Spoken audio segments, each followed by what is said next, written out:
Hello, and welcome to Learning by Teaching. I'm your host, Henry Nolden. Today we are going to continue our exploration of Peter Kreeft's book, Socratic Logic. As I mentioned in the first video, I am learning this alongside you, so if there are hesitations or stutters or if I seem uncertain at times, it's because I am uncertain, because I'm learning this as well. I'm trying to improve my own practice, my own knowledge of it by presenting it in a lecture-based style. But do not take the formatting for any aspirations towards mastery of the subject. That's not going to happen, and some philosophers believe that will never happen. Because the more you learn about something, the more you realize how little you know about it and how much more there is to know.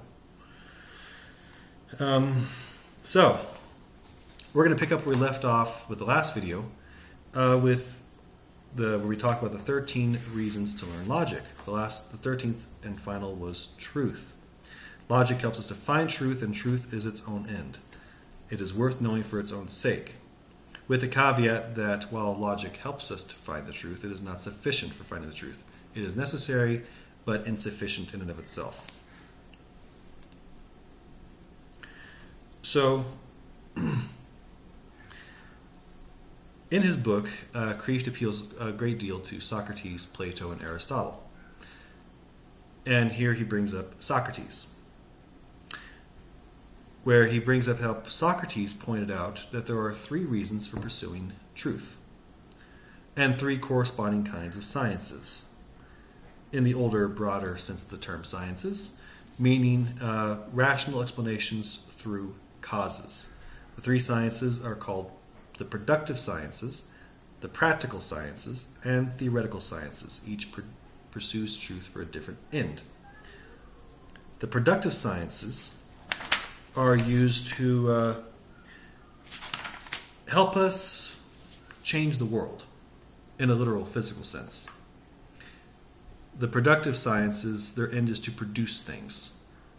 We call it technology after the Greek word techne, which means approximately know-how, knowing how to make or fix or improve some material things in the world. The productive sciences include things as everything from engineering to cosmetics. This helps us change the world, exert our will upon it. And as we're going to see later, there are reasons why our culture prefers that type of science to the more abstract ones. The second is the practical sciences, those which help us to know about ourselves so that we can change and improve our lives, our behavior, our activities. These are called the practical science because they improve our practice. They improve us as people and our ability to understand and know the world around us. But the third one, the theoretical sciences, these are knowledge for its own sake. Things that we want to know simply in order to know, to become larger on the inside, so to speak, to increase our inner life. Sciences that pursue this end, Aristotle called theoretical sciences, from the Greek word theoria, which means looking or contemplating. This does not necessarily mean uncertain or merely hypothetical. It's more of a contemplative type of science. Includes things like physics, biology, theology, mathematics. Back it up a bit because I forgot to give examples for practical sciences. Some of the examples he gives are ethics, or politics, or knowing how to do things like economics, singing, surfing.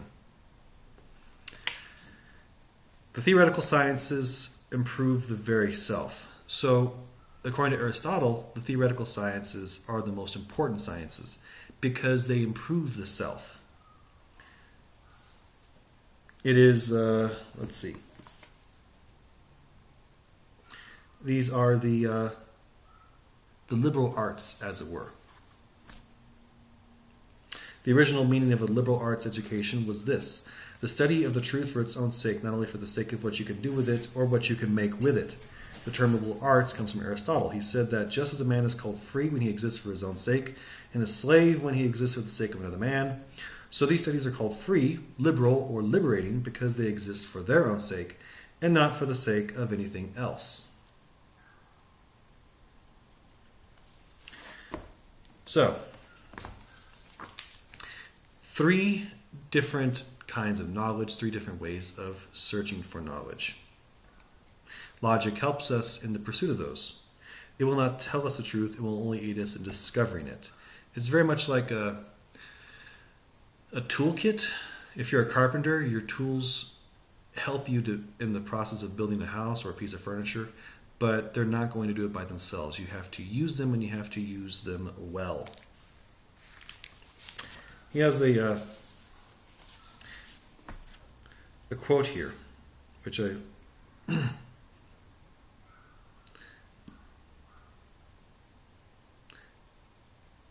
like the example he gives to delineate the limits of logic. Logic will tell you that if all leprechauns are elves and all hobbits are leprechauns, then it necessarily follows that all hobbits are elves. But logic will not tell you whether all leprechauns are elves, or even whether there are any leprechauns. To have logical clarity and consistency is admirable, but to have only logical clarity and consistency is pitiful. In fact, it is a mark of insanity, as G.K. Chesterton pointed out.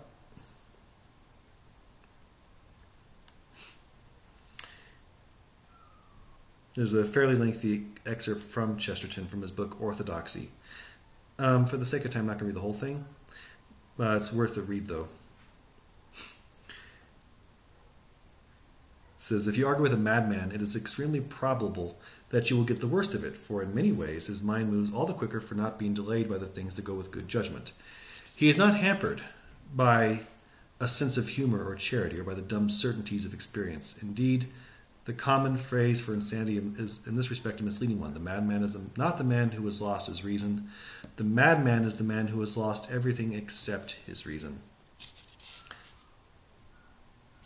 So,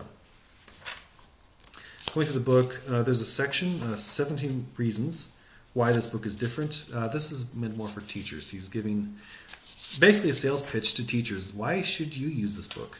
I'm not going to go into any great depth on this one, but I will at least give the list. Let's see. Number 1, it's simple. Number 2, it's user-friendly. Number 3, it's practical. Number 4, it's linguistic. 5, readable. 6, traditional. 7, commonsensical. I wish you could read the book with me, because the way he expands on these reasons is quite fascinating to read. Number 8, it's philosophical. 9, constructive. 10, it's clearly divided. To give you an idea of what you have ahead of you, the book has 89 sections or mini chapters in the 16 chapters of the book. So this is going to take a while. I don't know, maybe I'll go for like one mini chapter per video. Still thinking about it. Number 11, it is flexible, which is something I really like. You can, depending on what you want to do with the book as a teacher, you can either go everything from the bare basics to including philosophical or more advanced logic, practical application. It's very modular when it comes to how you want to approach it. So lucky us, we're going to go through the whole thing. And he's kind enough to give times. The first option takes about half a semester. If you take the entire book of itself, you can spread this across 2 semesters, an entire year. Number 12, it's short. Of course, not if you do the whole thing, but the first few options do give you what he calls a short, basic, no frills, no fat logic text. Number 13, it's selective. This is one of the reasons that I was attracted to this book, because he focuses on a few big ideas that we all need or all use on a regular basis. The logic texts I've used in the past, they're so full of, they try to cram everything in there, and it becomes utterly overwhelming. Especially if you have no grounding in logic or philosophy. Number 14, it's innovative. So, it's a little more technical, I'm not going to go into that. But he does explain how this text is different from other logic texts, which in his opinion, and I would agree with him, make it a superior one. 15, it's interactive. There are a lot of exercises. Number 16, it's holistic. Goes over the big picture. Number 17, it's classroom tested. Kreeft teaches, or I don't know if he still teaches. I know he's Professor Emeritus at Boston College. But he taught philosophy, he's taught logic, and this book is the distilled insight that he brings from decades of work as a teacher. Let's put the original edition came out in 2004. Kreeft has been teaching since the early 70s. So even the first edition, he comes at it with over 30 years of experience. This is the 2014 edition, 40 years of experience. So I'd say he knows what he's talking about. Let's see. I'm going to stop there for now. We're going to pick up tomorrow, or with the next video at least, with the two logics, section 3 of chapter 1.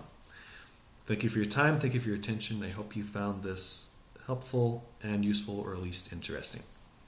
Take care and have a wonderful day.